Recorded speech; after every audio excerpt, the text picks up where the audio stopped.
Hello everyone watching this video and greetings from the Czech Republic and the magic city of Prague.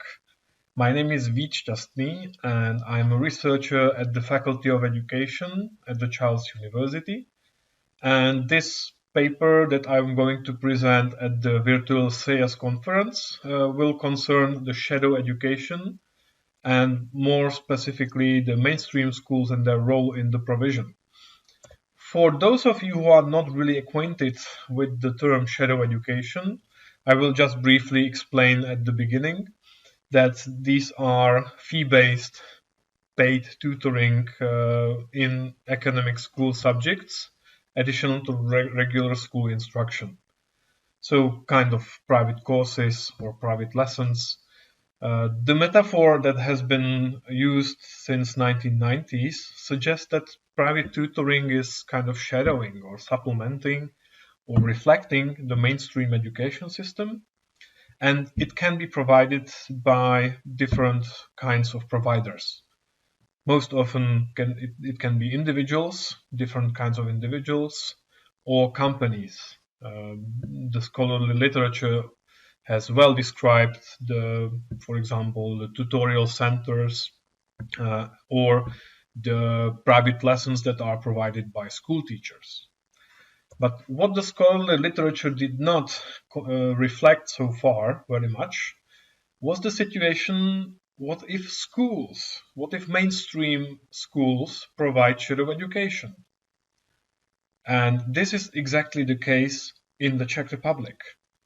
In the Czech Republic, some schools provide extra lessons that are paid by the parents. These lessons are in academic school subjects and are additional to the regular school hours. So I'm going to talk today about this school shadow education, the term that I will use to distinguish from the shadow education that is provided by different providers. And what kinds of school shadow education are there in the Czech Republic? So we can have the fee-based extra lessons, which the schools provide in their facilities to their own pupils. Some schools even operate as tutoring centers, which means that they provide the private tutoring for some wider public. And what I'm going to talk about today are preparatory courses for entrance examinations, which here I have included a picture from one of such preparatory courses. And I'm going to explain what types of schools provide this kind of school shadow education. As you can see here at the structure of the Czech education system, there are different tracks.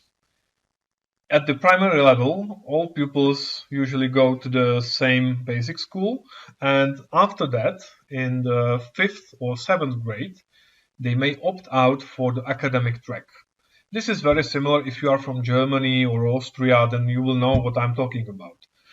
At the lower secondary level, part of the pupils are transitioned to the academic tracks, and these are, in the Czech Republic, specialized schools or different institutions. So they change the school.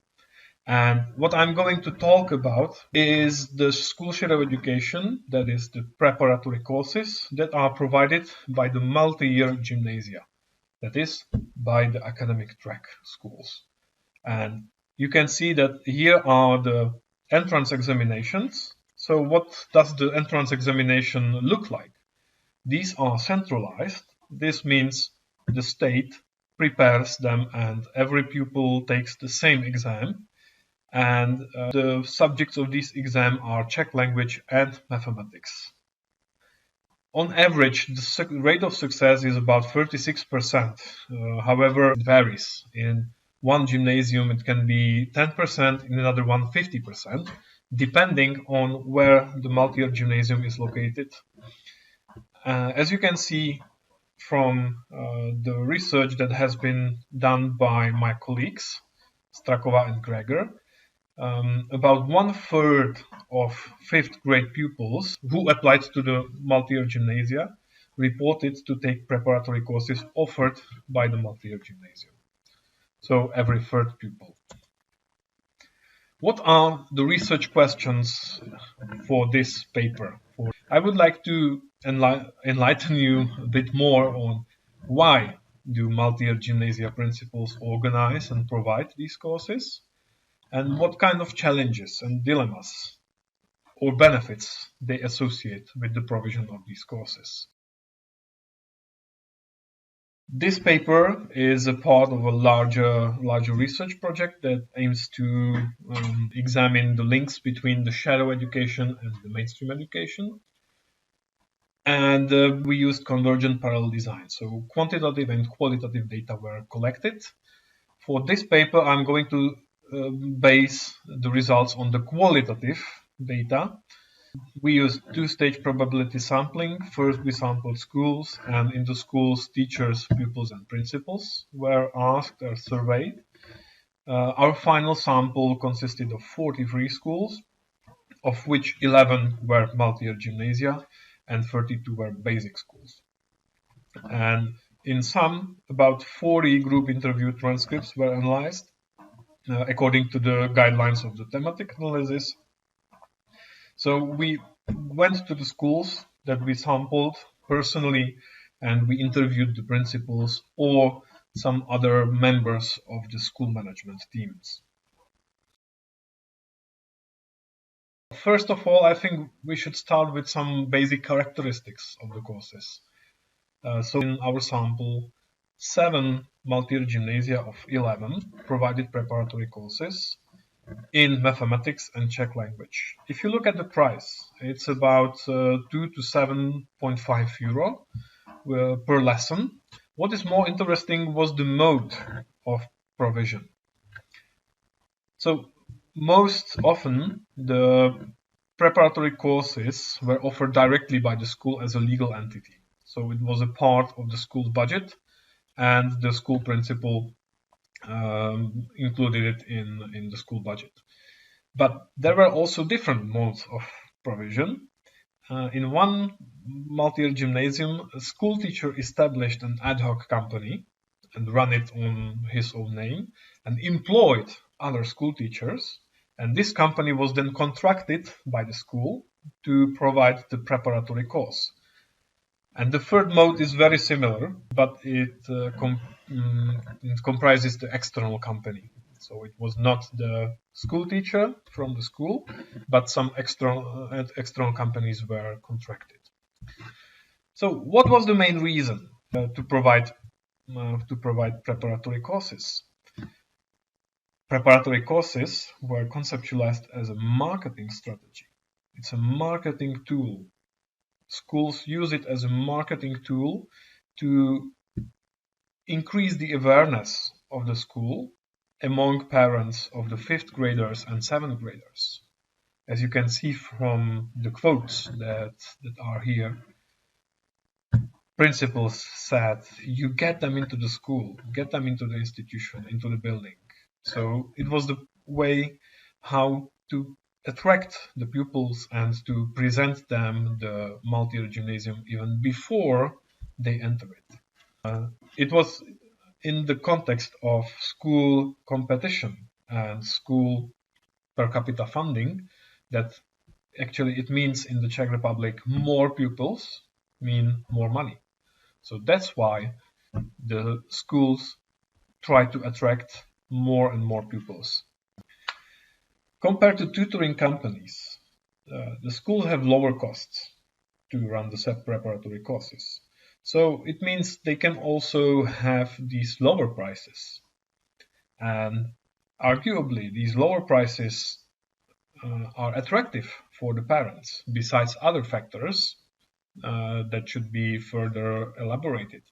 But this means that there are more applicants for the courses than the multi-year gymnasium can possibly satisfy.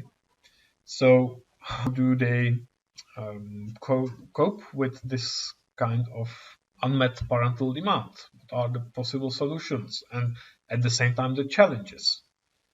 So, first of all, principals consider to have larger classes in the preparatory courses. But most of them don't do that because principals are afraid that that would compromise the quality of the course. That would, of course, compromise the quality of the course. They were also thinking about topping the price, about increasing the price of the courses. That would, of course, bring more profit to the school and also decrease the demand from parents. And then when I suggested this during the interviews, the principals were a bit hesitant, as you can see from this quote, that to this principal, it doesn't quite suit him to up the price when I'm like a state school. Another possibility was to involve more school teachers, but this was again not always easy because some principals admitted that they have to negotiate with the school teachers. Not every school teacher wants to teach in the preparatory course. And without the school teachers, the preparatory courses cannot be run. And for some, even though they can earn quite a nice money by teaching in such course, not for everyone this was the reason to participate. So in this case, here this quote shows that some principals even have to, let's say, blackmail or force the teachers to participate in these courses. And finally, another challenge among other challenges, there are some supplier and customer relationships that emerge when the parents pay the school for the preparatory course for their children. And these supplier-customer relationships imply that the customer would want some service in exchange for the money. And that's why you could see the different disclaimers regarding the preparatory courses that are put on the web pages of multi-gymnasia, such as this one. Participation in the preparatory course is no guarantee or prerequisite of the pupil's enrollment, but it can significantly help achieve a higher success rate in the individual tests. So the multi-gymnasia are protecting somehow themselves from taking the responsibility.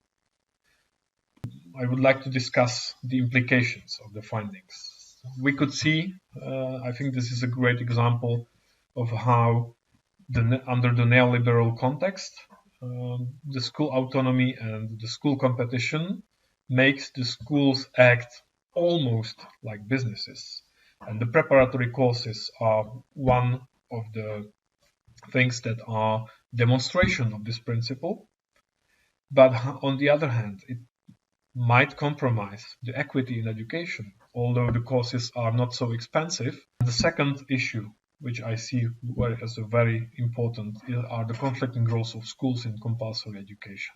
The situation in the Czech Republic is somehow paradoxical because we have the academic tracks and the regular standard tracks, and the basic school principals very often complain about academic schools, about multi-year gymnasia, that they are draining them, the pupils. So instead of cooperation within the compulsory education, they use the school shadow education to this end. Thank you very much for watching this video, and I would be very happy to receive any feedback or questions. I will be very happy to answer.